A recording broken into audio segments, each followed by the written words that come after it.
Bonjour, alors je suis ici avec Sophie Rabi et je suis tellement ravie parce que je viens de vivre une conférence qu'elle vient de faire au Samadhi Project, justement sur l'éducation, sur l'accompagnement des enfants.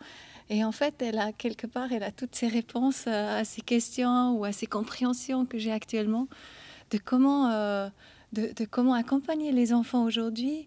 Et c'est tellement beau parce qu'en plus, tu es maman de 4 enfants.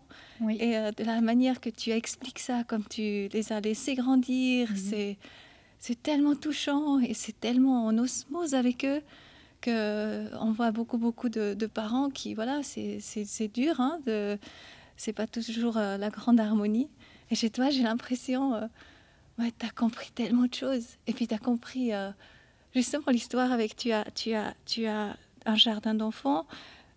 Chez toi, dans la ferme, les enfants s'occupent des animaux et tout ça. Donc, tu vas nous raconter un petit peu tout ça. En tout cas, merci beaucoup pour tout ce que tu fais. Je suis vraiment très heureuse d'être là avec toi. Et je te laisse volontiers un petit peu raconter. D'abord, c'est beaucoup les enfants qui m'ont appris, donc aussi mes enfants.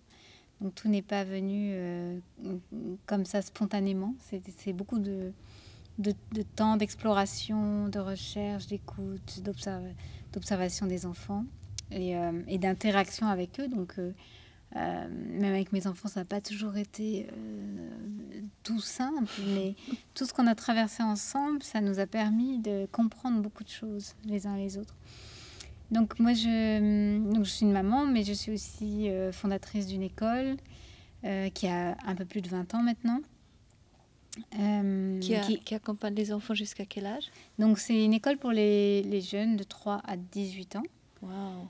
Et elle a cette particularité d'être dans la ferme, dans un environnement vivant, avec la nature autour. Et c'est une école qui est maintenant, depuis 2008, basée dans un éco-village. Donc un lieu où il y a aussi des habitations avec des personnes qui vivent là. Une ferme, toujours en activité, une boulangerie à l'ancienne. Les animaux. Oui, les animaux. Là, il y a un démarrage en traction animale. Voilà, donc plein de choses qui se passent autour de l'enfant et qui lui permettent de découvrir mille et une activités, pratiques, métiers, et aussi des engagements, parce que on vit dans un monde, une société qui a une certaine forme, c'est un système dans lequel chacun s'inscrit en naissant. Et ce système est remis en question actuellement, parce qu'on sait qu'il va peut-être pas durer et qu'il est fondé sur un malentendu qui serait qu'on peut consommer de manière illimitée dans un monde qui est limité. Donc on essaye aussi de chercher des alternatives pour que les enfants qui grandissent, ils puissent s'imaginer être acteurs différemment, acteurs de la société un peu différemment. Voilà. Donc on a des pratiques écologiques, des pratiques démocratiques différentes, un rapport à la terre et à la nature, que l'on essaye d'avoir une bonne qualité de respect, d'interaction avec tout ce qui nous entoure. Oui, je trouve génial. Tu dis, tu as des colloques des fois et les enfants font partie des colloques. Donc tu interroges aussi les enfants et puis ils ont aussi leur mot à dire. Alors oui, ça c'est pour les décisions que l'on prend dans l'école. Il y a un espace qui s'appelle le conseil d'école où les enfants ont une voix délibérative dans les décisions, comme tout le monde, comme tous les adultes. Même si j'ai 3 ans, je peux aussi manifester une demande de règles, par exemple, ou un besoin d'acheter quelque chose pour faire des activités. Et les petits apprennent la démocratie de cette manière. Et la souveraineté. Et la souveraineté, et l'altérité aussi. Comment je me place avec les autres, comment je suis moi parmi les autres, etc. C'est juste extraordinaire. Et justement, ce que j'ai compris, c'est que chez nous, les enfants perdent en fait le contact justement avec la terre, hein, parce que voilà, ils vont directement à l'école. Et tu l'as extrêmement bien décrit, comment ça se passe avec l'hierarchie. D'abord les parents, on éduque les enfants, et puis qu'en fait, on ne les laisse pas vraiment déployer leur potentiel. Après, ils viennent dans les écoles, etc. Et puis là aussi, maintenant, ils travaillent avec les tablettes. Ils sont totalement déconnectés de la terre. Et en fait, toi, tu offres en fait ce contact avec la terre, ce contact avec la nature. Et ça doit être fou pour un enfant de vivre, de grandir comme ça. Ce qui est fou, c'est peut-être de ne pas grandir comme ça. Parce que Ça devrait être je me dis, naturel. il devrait presque y avoir une loi qui donne le droit à l'enfant, parce que il y a une loi qui donne le droit à l'enfant d'obtenir une instruction, un niveau d'instruction. Mais je trouve qu'il devrait y avoir aussi une loi qui donne à l'enfant le droit d'être en connexion avec la planète sur laquelle il naît, et avec la nature et l'environnement, parce que c'est énorme les apports de la nature dans la construction d'un enfant. C'est ça. Et pour lui permettre de rester connecté au vivant et de rester connecté avec toute cette grande famille du monde animal, végétal, minéral qui nous entoure et qui finalement nous donne aussi la direction et l'harmonie de ce que c'est que la vie. C'est ça. Et vraiment, ce contact, en fait, qu'est-ce que ça fait avec un enfant Parce qu'en fait, tu parlais avant aussi du jeu, parce que l'enfant, il apprend en jouant. Oui. Et en étant relié, en fait, avec les plantes, les animaux, avec la nature, vraiment, qu'est-ce que ça fait avec un enfant? De quelle manière il peut se déployer à ce moment-là? Alors en fait, moi, je l'ai vécu en tant qu'enfant, parce que j'ai aussi grandi dans la nature et à la ferme. Et puis, j'ai aussi observé mes enfants et les enfants que j'ai reçus à l'école dans ce contexte. En fait, j'ai envie de dire d'abord que c'est le contexte naturel de l'enfant. Donc, ils y sont comme des poissons dans l'eau. Ça leur aide. C'est très fluide, c'est très authentique, très simple comme relation. Un enfant, vous le mettez n'importe où, il va explorer, il va chercher les cailloux, vous le mettez sur la plage, il cherche les coquillages, il cherche les galets qui ont telle ou telle forme, il cherche à creuser le sable, il cherche à voir ce qu'il peut faire avec l'eau. Et n'importe où, à la ferme, c'est pareil. Il va observer, voir les animaux, comment ils se comportent.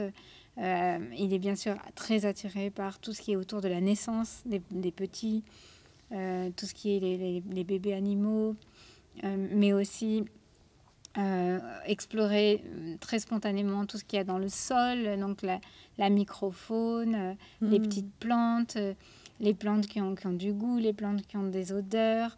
Et tout ça se construit de manière très spontanée, ce qui fait qu'on a un savoir informel qui est considérable, qu'on ne mesure pas, parce qu'évidemment, il n'y a pas d'évaluation pour savoir quelle connaissance l'enfant a de son environnement. Mais moi, je me rends compte que je n'ai jamais eu tellement d'enseignements sur la flore, la faune, les éléments qu'il y avait dans mon environnement quand j'étais enfant, mais que je savais, j'ai pu constater que je savais, que je connaissais mon environnement, et que ce qui m'avait permis cette connaissance, c'était de grandir au contact de cet environnement, d'y jouer, d'y avoir des relations, des activités. Et c'est comme si ça rentre à l'intérieur de nous et que ça devient une partie de nous. Quoi. C'est ça. En fait, c'est totalement naturel, la communication avec ces éléments. C'est totalement... Et puis ça, on n'apprend pas chez nous. On nous motive même pas à aller à la rencontre, en fait, en gros, chez nous. Un petit peu. Au contraire, l'enfant, ce qui est prévu pour l'enfant, un enfant qui naît dans notre société moderne, ce qui est prévu pour lui, c'est l'institution. Donc, c'est la crèche, c'est la maternelle, c'est l'école. On l'arrache de cette communication naturelle. Voilà, on l'enlève de son espace naturel pour le mettre dans un espace qui est artificiel. C'est ça. Et où la nature, finalement, va être vue à travers des médias qui ne lui permettent pas d'y goûter pleinement, parce qu'on sait que l'enfant, il va se nourrir sensoriellement, il va se nourrir émotionnellement, il va se nourrir relationnellement. Et il n'a pas un fonctionnement intellectuel, contrairement à ce qu'on prétend. Donc, ce qui va vraiment en profondeur s'inscrire comme une connaissance, c'est l'expérience directe. C'est ça. Et en fait, là, vous allez... justement, ils font le fumier le matin, ils vont dans la forêt, ils amènent des animaux au parc, etc. Donc, tout ça, ça fait partie de cette école, en fait. Alors, tous les enfants ne font pas tout. C'est donc parce qu'on les laisse libres de choisir. C'est ça. Donc, il y a des enfants qui ont beaucoup d'affinités avec les animaux, puis d'autres moins. Mais ceux qui ont des affinités avec les animaux ont la possibilité de pousser cette passion aussi loin qu'ils le veulent. Par exemple, il y en a qui font de l'éthologie avec des enfants assez jeunes, qui ont 9 ans, 10 ans, et qui sont dans la communication intuitive avec les chevaux, qui font de l'éthologie, de l'observation, qui ont un rapport à l'animal qui est assez exceptionnel. Et puis d'autres, ça va passer par plutôt tout ce qui est construction de cabanes, s'approprier des espaces de créativité dans la forêt, etc. C'est magnifique. Donc tu vois, toi, tu es vraiment super bien placé pour voir chaque potentiel d'enfant se déployer. On peut dire Et ça? oui, parce qu'ils sont tous différents. Donc, leur proposer un programme oh là là. monochrome Tu dois être dans tellement un amoureux monde de tous de ces couleurs, enfants, non? ce serait étrange. Donc, c'est pour ça que C'est ça. là, il y a la possibilité pour chacun d'être. C'est un tableau magnifique de couleurs, effectivement. Je le vois un peu comme ça. C'est incroyable. C'est ça. Et puis après, tu disais aussi que tu as mis en place, en fait, un éco-village avec des personnes avec un handicap qui cohabitent avec les enfants. Non, ce sont des personnes retraitées en particulier. Ah oui, d'accord. Et il y a aussi des familles maintenant, depuis 2008. Donc, le projet a un petit peu muté vers un éco-village à part entière. Donc, il y a beaucoup de personnes retraitées, mais aussi des familles. Mais c'est extraordinaire. Et ça, c'est juste magnifique, je pense, cette cohabitation. Non, c'est pas magnifique. Ah oui. Soyons clairs, c'est pas magnifique parce que on s'est confronté à quelque chose qu'on n'attendait pas et qui finalement est très logique. On s'y attendait pas parce qu'on voulait pas le voir, mais c'est le facteur humain, le facteur relationnel qui est très complexe et qui est une invitation de plus à aller chercher qu'est-ce qui dysfonctionne en profondeur. Nous sommes dans un lieu qui fait se côtoyer des générations qui sont très différentes, où il y a la génération des parents, des grands-parents, des arrière-grands-parents, d'un côté, donc qui ont un héritage, un conditionnement qui rend assez difficile la question du vivre ensemble, parce qu'on ne sait pas faire, parce qu'on a un rapport à l'autorité qui est souvent désastreux, parce qu'on a été malmené dans cette relation dominant-dominé. Donc on projette nos souffrances sur les autres, etc. Et en même temps, on propose un espace qui est en train de voir naître une autre génération qui a d'autres fondements et qui est basée davantage sur la connaissance de soi et la liberté. Et donc, où on essaye d'abolir cette relation de domination et soumission au profit du pouvoir personnel, donc que chacun puisse faire grandir son pouvoir personnel, son pouvoir d'être soi. Mm-hmm. Et là, ce qu'on observe déjà avec les grands ados et les jeunes adultes, c'est des relations beaucoup plus douces, beaucoup plus équilibrées, et qui vont savoir s'entendre là où à des endroits où nous, on n'y est pas arrivé, quoi. Waouh, magnifique. Alors, qu'est-ce que ça fait, l'enfant qui part de chez vous? Parce que maintenant, vous avez fait vraiment depuis 1999. Hein? Donc, qu'est-ce que ça fait, un enfant qui part de chez vous? Qu'est-ce qu'il a envie? Qu'est-ce qu'il va devenir, en fait? Alors, ce que je vois, moi, c'est la détermination. C'est des enfants vivants qui vont avec des envies de croquer le monde à pleines dents. Et ça va se traduire par, pour certains, ça va être du voyage. D'autres, ça va être vraiment de réaliser leurs rêves de formation. Par exemple, moi, j'ai une fille qui se forme actuellement pour être éducatrice Montessori. Quel âge ils ont, tes enfants? Alors, 23 l'aîné et 20 ans ma fille et la deuxième. Donc, son rêve, c'était vraiment de faire éducatrice Montessori. Et là, ça y est, elle y est. Et d'autres de sa génération voilà, sont plutôt dans le voyage, la créativité, l'art... la relation à l'environnement aussi. Donc, on a des jeunes qui se consacrent à l'écologie. Certains ont des rêves il y en a un, il va construire la maison de ses parents, là, donc des rêves d'autonomie, d'autoconstruction. Un autre qui... Tu sens qu'ils sont épanouis? Moi, je les sens... Je sens qu'il y a un aspect d'eux qui est grave et sérieux, c'est cette conscience qu'ils ont du monde. Ah oui. Donc ça c'est un côté qui les... Donc c'est presque un peu en contraste avec leur propre monde intérieur. C'est-à-dire que c'est à la fois grave et sérieux, mais pas triste, pas désespéré, mais il y a quelque chose qui est très conscient. Donc qui a une espèce de rigueur dans la manière dont ils avancent, où ils mettent les pieds, parce qu'ils ne sont pas dans l'illusion que le marché du travail les attend, oui. Que la planète va bien, qu'on va pouvoir consommer comme ça. Oui, oui. Donc, il y a cette question qui est en filigrane tout le temps, en fait. Ils sont tout le temps dans cette conscience de, bon, on a un rôle à jouer là. Et C'est c'est une mission assez spéciale, quand même. C'est la première fois que l'humanité est confrontée comme ça. Oui. Et donc, comment je me place? Oui. Et en même temps, il y a ça. Et en même temps, il y a quelque chose qui est très vivant, très créatif, très ludique, très joyeux, et où ils sont en relation les uns avec les autres. Et avec cette formidable envie de vivre et d'aller de l'avant, quoi. Il y a les deux. Et comment ils gèrent les tablettes? Alors, tout ce qui est écran, alors moi, je vois qu'ils s'en servent beaucoup déjà pour être en lien les uns avec les autres, réseaux sociaux. Ils ont quand même beaucoup, tu dis? Oui, Oui. ouais, ils ont les grands, oui. Les grands, ils ont des écrans. Il y en a qui jouent aux jeux vidéo. Ils se retrouvent pas mal aussi quand ils sont aux quatre coins de la France ou du monde, même pour jouer ensemble. Voilà, et je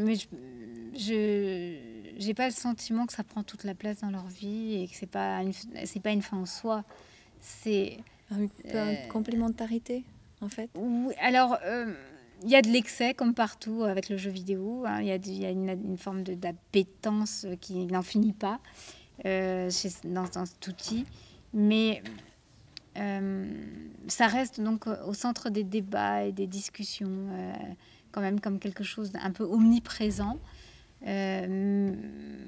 C'est aussi un espace de fuite, clairement, quand on sait plus à quoi se consacrer, comme chez beaucoup de jeunes. Mais il n'y a pas que ça. Voilà. Il y a aussi toute la richesse de leur vécu qui prend aussi une place. C'est André. Alors, on va terminer, Oui. Sophie. Alors voilà, Ok, ça merci. continue là avec André Stern, un ami à toi, hein. Oui, c'est ça. Donc merveilleux. Et merci beaucoup. Je suis vraiment ravie d'avoir pu à se toi. rencontrer. Et Merci. bonne continuation avec tout, hein. Et Merci. Samadhi Project. Juste un mot encore sur le Samadhi Project et l'invisible chemin ici. Moi, j'ai vraiment eu un énorme coup de cœur pour cette pièce qui m'a fait très, très plaisir et que j'ai trouvé vraiment à tout point de vue très réussie, très équilibrée et Magnifique. avec un beau message. Voilà. Ouais. Allez la voir. Déploie-moi des idées potentielles, hein. C'est Oui. ce que tu fais aussi. C'est ça. Mille merci. Merci beaucoup. Merci. Les services sont